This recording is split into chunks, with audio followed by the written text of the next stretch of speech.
नमस्कार प्यारे बच्चों। तो आज हम पढ़ेंगे कक्षा 2 हिंदी की पाठ्य पुस्तक रिमझिम भाग 2 से एक बड़ी ही सुंदर सी कविता जो कि है रेगिस्तान के जहाज़ के बारे में। तो आप सब बच्चों को पता ही है ना कि रेगिस्तान का जहाज़ किसको कहते हैं? हाँ, ऊँट को। तो आज हम जो कविता पढ़ेंगे उसका नाम है ऊँट चला। तो चलो पढ़ते हैं ये कविता और जानते हैं ऊँट के बारे में। ऊँट चला भाई ऊँट चला, हिलता डुलता ऊँट चला, इतना ऊंचा ऊँट चला, ऊँट चला भाई ऊँट चला, ऊंची गर्दन ऊंची पीठ, पीठ उठाए ऊँट चला। बालू है तो होने दो, बोझ ऊँट को ढोने दो, नहीं फंसेगा बालू में भी ऊँट चला। ऊँट चला भाई ऊँट चला, हिलता डुलता ऊँट चला। जब थक कर बैठेगा ऊँट, किस करवट बैठेगा ऊँट, बता सकेगा कौन भला। ऊँट चला भाई ऊँट चला, हिलता डुलता ऊँट चला, ऊँट चला भाई ऊँट चला। कविता का सार। ऊँट चला भाई ऊँट चला, हिलता डुलता ऊँट चला, इतना ऊंचा ऊँट चला, ऊँट चला भाई ऊँट चला, ऊंची गर्दन ऊंची पीठ, पीठ उठाए ऊँट चला। यहाँ पर कवि कहते हैं कि जो ऊँट है वो हिलते डुलते हुए चलता है और वह काफ़ी ऊंचा है। उसकी गर्दन व पीठ भी काफ़ी ऊंची है और वह अपनी पीठ को उठा उठा कर हिलता डुलता हुआ चलता है। बालू है तो होने दो, बोझ ऊँट को ढोने दो, नहीं फंसेगा बालू में भी ऊँट चला। यहाँ पर बच्चों बालू का अर्थ है नदियों का रेत और बोझ का अर्थ होता है भार। तो यहाँ पर क्या है, जो ऊँट है वो रास्ते में कहीं भी अगर बालू है तो होने दो। क्यों? क्योंकि ऊँट तो बालू पर ही चलता है। ऊँट को बोझा ढोने दो, वह बालू में नहीं फंसेगा। ऊँट तो बालू में भी आसानी से चल सकता है, वह तो रेत में भी आसानी से चल सकता है, तभी तो उसको हम रेगिस्तान का जहाज़ कहते हैं। जब थक कर बैठेगा ऊँट, किस करवट बैठेगा ऊँट, बता सकेगा कौन भला। ऊँट चला भाई ऊँट चला। यहाँ पर बच्चों करवट का मतलब है दाएं या बाएं बाजू बैठना। ठीक है, तो वो कहते हैं कि जब चलते चलते ऊँट थक जाता है तो वो दाएं बाएं आगे पीछे किस तरफ बैठेगा ये कोई भी नहीं बता सकता है। ऊँट चलता जाता है और बस चलता ही रहता है और जब वह थक कर बैठेगा तो वो किस करवट होके बैठेगा ये कोई भी नहीं बताता, क्योंकि ऊँट तो हिलता डुलता हुआ चलता ही जाता है। अब बढ़ते हैं पाठ के प्रश्न अभ्यास की तरफ। तो पहला प्रश्न है बच्चों, बालू या रेत कहाँ कहाँ पर मिलती है? तो हम लिखेंगे बालू या रेत रेगिस्तान, समुद्र या नदी के किनारों पर मिलती है। अब बताओ ऊँट कितना ऊंचा?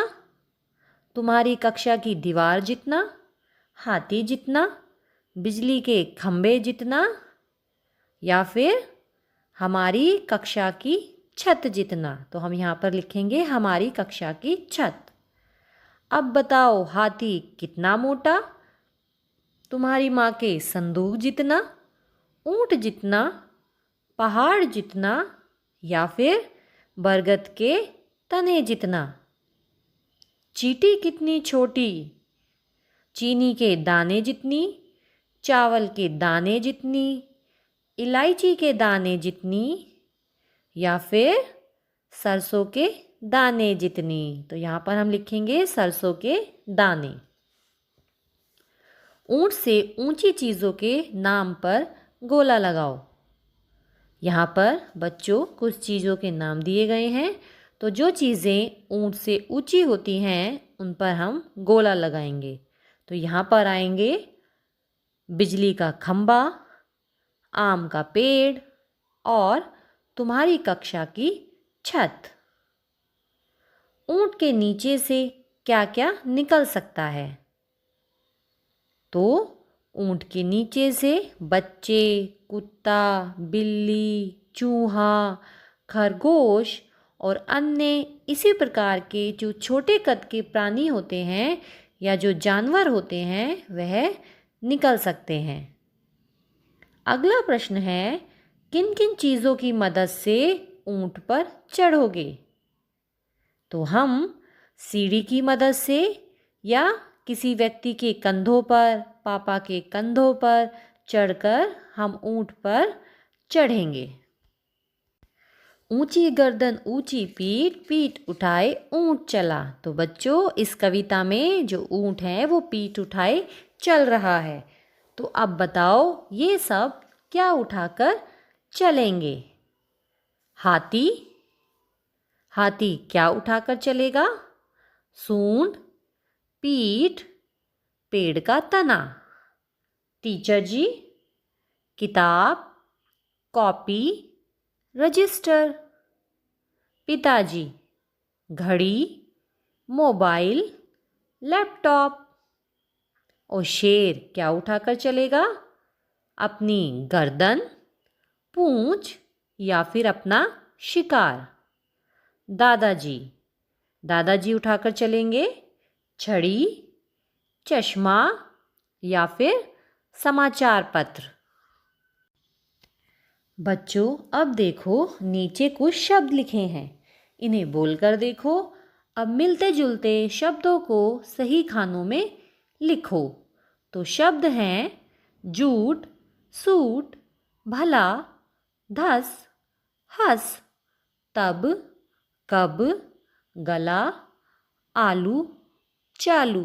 तो नीचे कुछ बॉक्स दिए गए हैं, उनमें कुछ शब्द दिए गए हैं, तो उनसे मिलते जुलते शब्द उनके सही बॉक्स में लिखने हैं।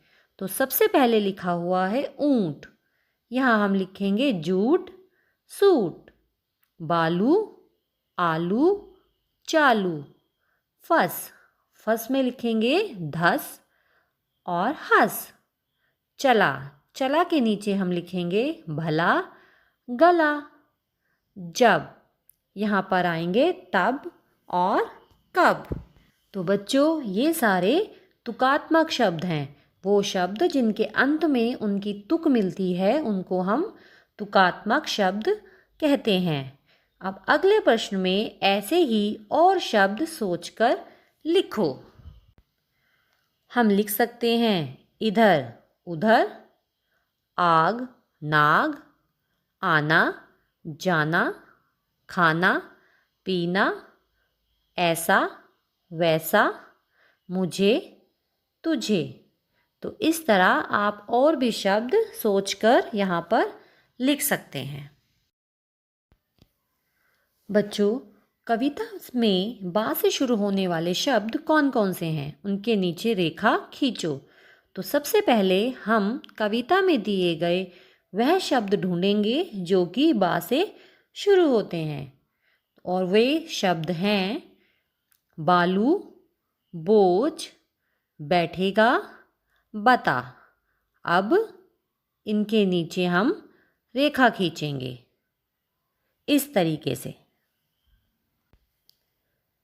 बच्चों अब बताओ तुम्हारा नाम किस अक्षर से शुरू होता है? उसी अक्षर से 4 शब्द और लिखने हैं।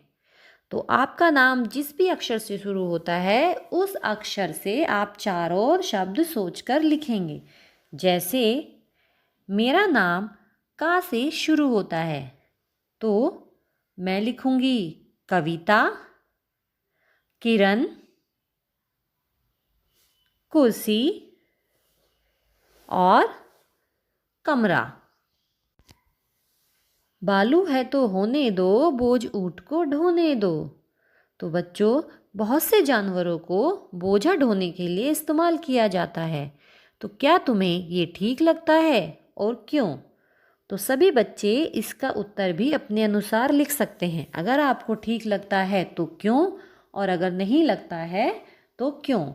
जैसे मुझे ये ठीक नहीं लगता, नहीं, मुझे ये ठीक नहीं लगता, क्योंकि जानवरों को भी हमारी तरह बोझ उठाने में तकलीफ़ होती है, परेशानी होती है, और ये काम आजकल गाड़ियों से भी आसानी से किया जा सकता है। इसलिए हमें जानवरों को बोझा उठाने के लिए इस्तेमाल नहीं करना चाहिए। तुम्हारे आसपास कौन कौन बोझ उठाते हैं? तो बच्चों, आपने अपने घर के आसपास, विद्यालय के आसपास, या जब आप कहीं जाते हैं, किसको अपने आसपास बोझा उठाते हुए देखा है, उनका नाम हमें यहाँ लिखना है। जैसे हमारे आसपास मजदूर, कुली, घोड़े, गधे आदि बोझ उठाते हैं। तो बच्चों, अगर आपको वीडियो पसंद आई हो तो लाइक और शेयर करना ना भूलें, और अगर आप मेरे चैनल पर नए हैं तो चैनल को सब्सक्राइब ज़रूर करें। धन्यवाद।